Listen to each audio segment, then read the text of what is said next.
Polos camiños de Cangas a voz do vento xemía. Ai, que soliña que dache. Coa asistencia do público que quiso acompañar os premiados nunha tardiña sollosa do mes de xuño e escoitando música do dúo formado por Rosa Cedrón e Emilio Rúa, que interpretaron varias cancións do repertorio musical galego, iniciouse entre as pedras cheas de historia do patio de armas do Castelo de Soutomaior a 25ª edición dos Premios Peñanovo. A celebración coincide con 130 aniversario do nacemento de Lois Porteiro Garea, profesor que foi de Lois Peñanovo, a quen Ramón Cabanillas dedicara o poema En pé, que é un canto á esperanza. Irmáns, en pé sereo, a limpa frente erguida, envoltos na brancura da luz que cae de riba, o corazón aberto a toda a verba amiga.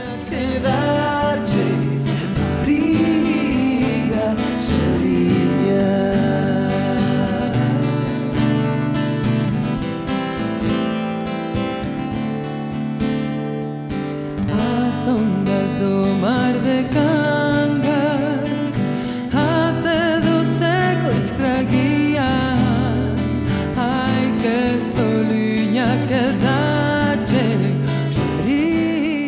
Comezamos o acto con lembranzas e vos agoiros para a lingua. Boa tarde, señoras e señores. Un placer recibilos un ano máis neste emblemático espazo do Castelo de Soutomaior, entre estas pedras milenarias que viron pasar a través dos séculos importantes momentos da nosa historia. Soutomaior é Peñanovo desde aquel 29 de xuño de 1995 que celebramos a primeira edición dos Premios Peñanovo neste castelo. 25 anos, pois, celebrando a recuperación da nosa lingua no entorno das administracións públicas galegas. Durante este tempo, e guiados polo pensamento de Lois Peñanovo, intentamos animar o proceso de normalización lingüística coa creación destes premios que levan o seu nome. Un nome que non foi escollido por casualidade, senón que responde ao interese de perpetuar o exemplo de quen soubo dignificar a lingua galega e os símbolos de Galicia. Acabamos de ser testemuñas da toma de posesión das novas corporacións locais. Pois ben, hai casi 100 anos, en 1920, Lois Peñanovo tomou posesión da súa acta de concelleiro no Concello da Coruña, utilizando por primeira vez a lingua galega nas sesións do Pazo de María Pita e facendo que o 25 de xullo a bandeira galega ondease nesa casa por primeira vez, sendo un fito histórico. Hoxe a lingua galega ten unha maior presenza nas administracións públicas que naqueles tempos, pero as cousas non son nunca por casualidade.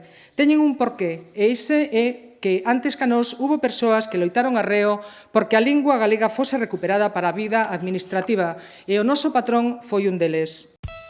O presidente da Fundación Peñanovo gabou aos premiados por seren os garantes da lingua cara ao futuro. Sexan benvidos esta 25ª cita dun acto que quere recoñecer como merecentes de todas as louvas aquelas persoas que fan da súa vida un modelo de galeguidade.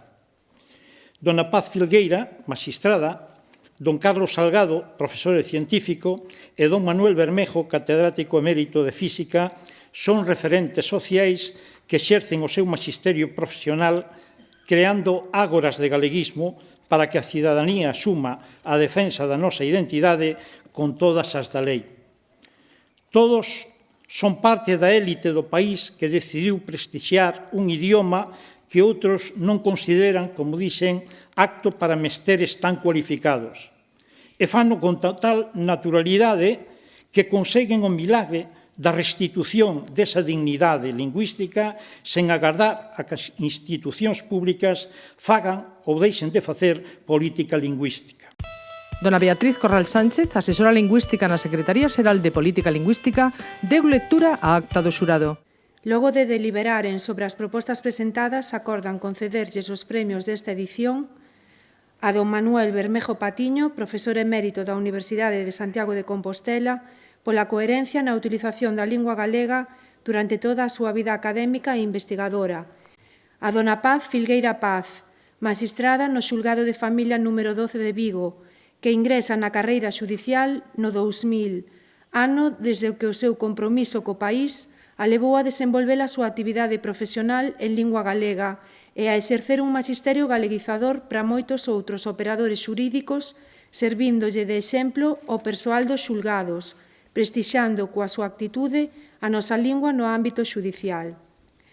E a don Carlos Salgado López, profesor titular do Departamento de Física de Partículas da Universidade de Santiago de Compostela e director do Instituto Galego de Física de Altas Enerxías, polo seu compromiso permanente coa lingua galega, na súa actividade docente, na que utiliza o galego como lingua vehicular nas aulas, así como na súa actividade investigadora altamente especializada que os sitúan entre os mellores científicos na súa materia, tanto en España como en Europa.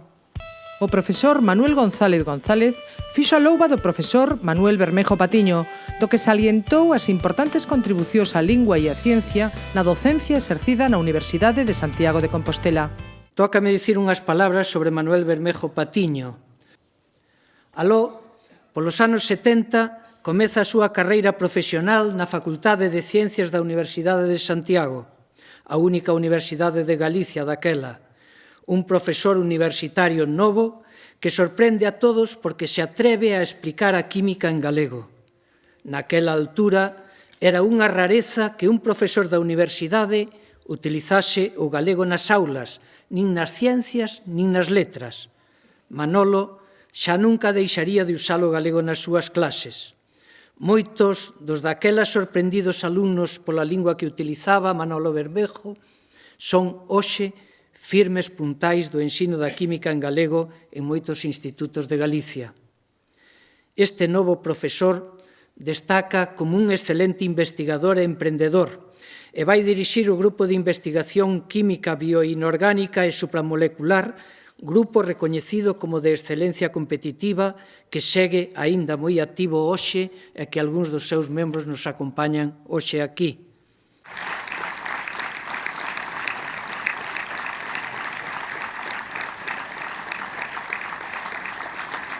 Na quenda de agradecementos, o profesor Bermejo salferiu a súa emotiva intervención con algunhas anécdotas ilustrativas celebradas polo auditorio. Non intentei facer nada que non valera a pena. Intentei simplemente demostrarme a mí mismo que as cousas se poden facer. Que se eu son galego, por que non vou a poder vivir en galego? Se eu sentía, por que non podía transmitir aos demais o sentimento? Repito que o único que fixen foi ser eu. Dicirlle ao mundo que se pode ser galego, sendo español e sendo mundial, estando no medio de todos, sin despreciar a nadie e agradecéndolles a todos o que todos e cada un de nós somos capaces de sentir e de facer. Nunca, ninguén me dixo ti que faz. Bueno, se facían chascarrillos, hai por aí un profesor que explica a química en galego, que fala da química nuclear en galego, mesmo un rector chegou a decir nunha xunta de goberno na que eu estaba presente, como se podía explicar a química nuclear en galego. E dixo, moi fácil, dame unha hora e che dou aquí unha das clases que dou na facultad. Se quedou caladiño e seguiu adiante. O profesor e científico da Universidade de Santiago de Compostela, Jorge Mira Pérez, sinalou os fitos biográficos de Carlos Salgado, quen non puido acudir a recoller o premio por estar en Nova York nunha importante conferencia. Os premios Peña Novo destacan, entre moitas cousas, pola súa posta en escena. En esa posta en escena ten moito que ver a música. O nivel deste ano con Emilio con Rosa é altísimo, como outras veces. E teño que dicir do galardoado, que o que me toca louvar, que foi guitarrista do grupo Orballo Incandescente. Un grupo folk que, tivo esa vida universitaria tan interesante. Pero si estou aquí para falar de Carlos Alberto Salgado López, porque representa un dos símbolos da nova ciencia galega, unha ciencia que non ten ningún tipo de complexo e que é unha ciencia que destaca a nivel mundial. Esa diáspora galega no exterior da ciencia é dun elevadísimo nivel e para volver ten que pasar por procesos competitivos moi duros.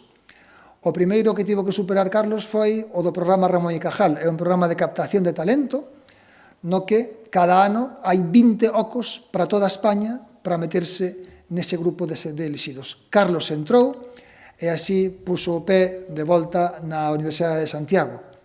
E aí se acolleu unha carreira meteórica.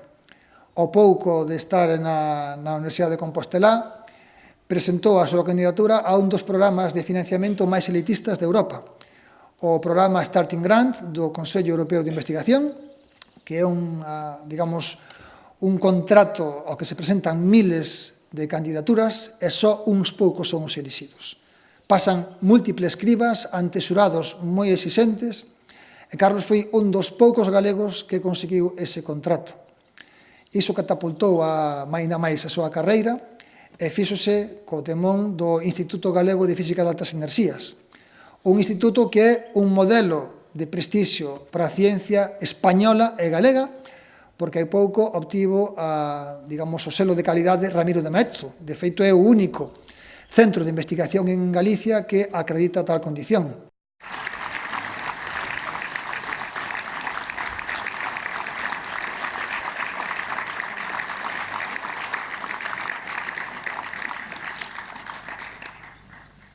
O subdirector do Instituto Galego de Altas Enerxías, Abraham Gallas, recolleu o premio no seu nome e deu lectura a unha carta que o premiado escribiu para a ocasión. Este é un premio á normalidade, un premio á visibilización da normalidade, a visibilización de que podemos tamén ser científicos e non renunciarmos a empregar o galego fora tamén do ámbito persoal e familiar. Temos unha longa historia detrás que explica a necesidade de dar premios á normalidade. Déixenme que utilice os contidos dun recente artigo de Nature como exemplo. O artigo ven ao caso por un incidente na Universidade de Duke, na que un profesor de bioestatística recrimina a estudantes chineses que empreguen a súa lingua no campus. No artigo, estes 7 representantes de minorías diversas dan a súa opinión. Zhang Yanchen, física de partículas experimentales, que traballa na colaboración CMS do Grande Colisor de Partículas, o LHC, do CERN, e neste momento postdoc na Universidade de Cornell, dicía que notaba que os investigadores europeos empregaban de maneira natural as súas diversas linguas nativas en discusións científicas, mentres que usar a lingua propia en ambientes académicos era inhabitual para científicos chineses ou surcoreanos. Para ela, a razón principal viña da percepción que a competencia lingüística proxectaba sobre quen a empregaba. A falta de capacidade para expresarse claramente en inglés é frecuentemente percibida como unha limitación para pensar claramente sobre temas científicos. Isto é un prexuicio erróneo. A nosa historia está inzada destes prexuicios erróneos e o que é peor, teño a sensación de que estes prexuicios teñen aumentado nos últimos anos, especialmente en determinadas capas sociais e no entorno urbano, o que se traduciu en políticas menos activas na normalización do uso da nosa lingua. Ao final, as políticas son case sempre reflexo da sociedade, aínda que as non linealidades do proceso de influencia mutua entre a percepción social dun determinado tema, a información nos medios e a acción política sexan non triviais. A profesora da Facultade de Dereito da Universidade de Compostela, Alba Nogueira, relatou polo miúdo os méritos que concorren na magistrada Paz Filgueira Paz. É unha xuíza, é membro da carreira xudicial desde o ano 2000, tuvo distintos destinos, estivo espallando, xustiza nos xulgados de Lalín, de Ferrol, de Santiago, ata chegar a Vigo, onde leva xa uns anos no xulgado de violencia sobre a muller, unha, ademais, pioneira nese ámbito tan necesitado. Traballou formando aos corpos de seguridade dentro de, nestas cuestións de violencia de xénero e igualdade, participou na Universidade de Vigo en materias relacionadas coa formación en materias de igualdade e, ademais, colaborou en proxectos a nivel europeo tamén nestas cuestións. Paz se une, eu creo que con estes premios, co seu labor profesional, un labor nun ámbito duro e usando a lingua galega, únese a un estirpe de mulleres galegas que abriron camiños en múltiples ámbitos. Eu creo que non somos suficientemente conscientes da importancia que teñen 4 mulleres galegas do século XVIII que abriron camiños. Unha é evidente, Rosalía, que é o símbolo de Galicia e que abriu, e digamos que eu creo que hai poucos países que teñan unha muller que a represente. Pero hai outras 3 que nos acordamos menos delas, e unha delas é unha xurista. Unha foi Juana de Vega. Juana de Vega foi preceptora de Isabel II, foi unha muller que instituiu distintas institucións de asistencia social e que tuvo un peso moi importante na vida política do século XVIII e no activismo social. Íntima amiga dela foi Concepción Arenal, unha xurista que nos abriu camiño a moitas xuristas como Paz Filgueira abre camiños no galego e na protección das mulleres víctimas de violencia de xénero.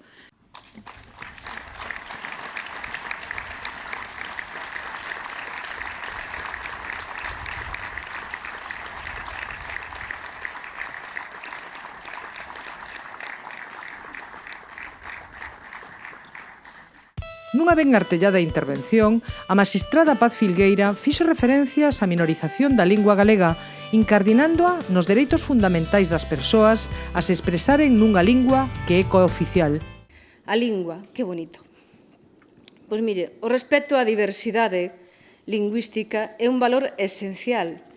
Representa, ademais, a cultura e o humanismo dun pobo, respondendo igualmente a unha plena equivalencia cos principios de liberdade, democracia e respecto aos dereitos fundamentais. A defensa e o reforzamento das linguas rexionais e minoritarias, máis ben minorizadas, diría eu, representan ademais unha contribución á construción europea, xa que se fundou segundo os ideais dos propios membros do Consello de Europa sobre os principios de democracia e do dereito á diferenza. Así, a Carta Europea de Linguas Rexionais e Minoritarias, ben digo minorizadas, non é casualidade o que digo, porque se calcula que aproximadamente 40 millóns de persoas en toda a Unión Europea falamos e utilizamos habitualmente unha lingua rexional. Co cal non é minoritaria, eu diría, insisto, que é minorizada. Esta Carta Europea, que foi asinada en Estrasburgo 5 de novembro do ano 1992, sinala no seu preámbulo o valor da interculturalidade e do plurilingüismo, reafirmando o dereito a utilizar estas linguas rexionais tanto na vida privada como na pública, erixíndose como un dereito, ademais, imprescriptible. Este ano 1992, cando se ratifica esta Carta de Linguas Europeas, faise de forma consciente e directa nun contexto de democracias liberais que se están construindo, na procura evidente dunha psicolización da sociedade que, interferindo nas susceptibilidades de nós, dos individuos, na procura de instaurar unha forma de pensamento e de práctica social dominante, normalizando o sometemento dunha lingua sobre outra, facéndoa a dominante, precisamente. O director xeral de Políticas Culturais, Anxo Lorenzo, agradeceulles os premiados os seus exemplos de coherencia e galeguidade. Non cabe dúbida de que nas últimas décadas, a calor desa liberdade e desa xustiza que trae consigo a democracia, a lingua galega estendeuse a espazos e ámbitos de prestixio de onde pouco tempo antes estivera excluída. Os avances foron grandes e rápidos e probablemente porque resultaban necesarios e a sociedade estaba demandándoos. Con todo, quedan aínda espazos que en maior ou menor medida se lle resisten ou, mellor dito, que se nos resisten. Un deles é o ámbito da ciencia, onde o galego avanza a modo e o peso do inglés é cada vez ou cada día maior. Os galeguistas de preguerra que compartiron angueiras con Lois Peñanovo, funcionario exemplar, cuxo nome levan estes premios, os premios que os otorgamos, percibiron xa a importancia deste ámbito e, por iso, entre outras iniciativas, crearon no seu momento, no ano 1923, o Seminario de Estudos Galegos. Pero esa importancia aínda había de medrar máis cos anos ata facerse a ciencia hoxe un elemento fundamental da nosa cultura e mesmo da nosa vida cotiá. Se hai un espazo onde os galeguistas de todos os tempos percibiron a escasa presenza do galego e a necesidade de incrementala, ese foi precisamente o ámbito judicial.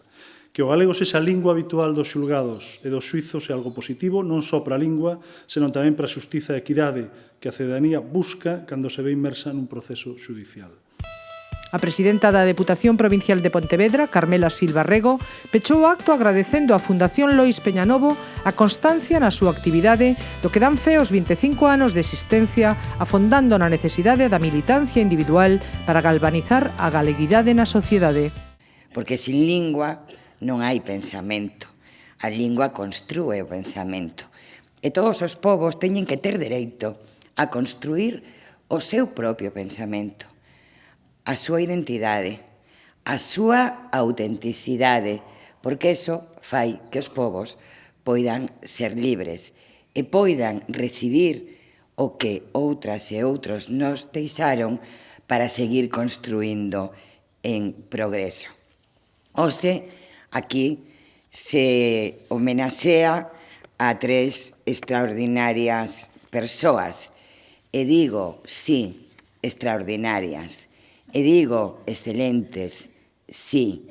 E digo, persoas que son exemplo do talento, da creatividade, da capacidade de un pobo que se ten que sentir moi orgulloso de si mesmo.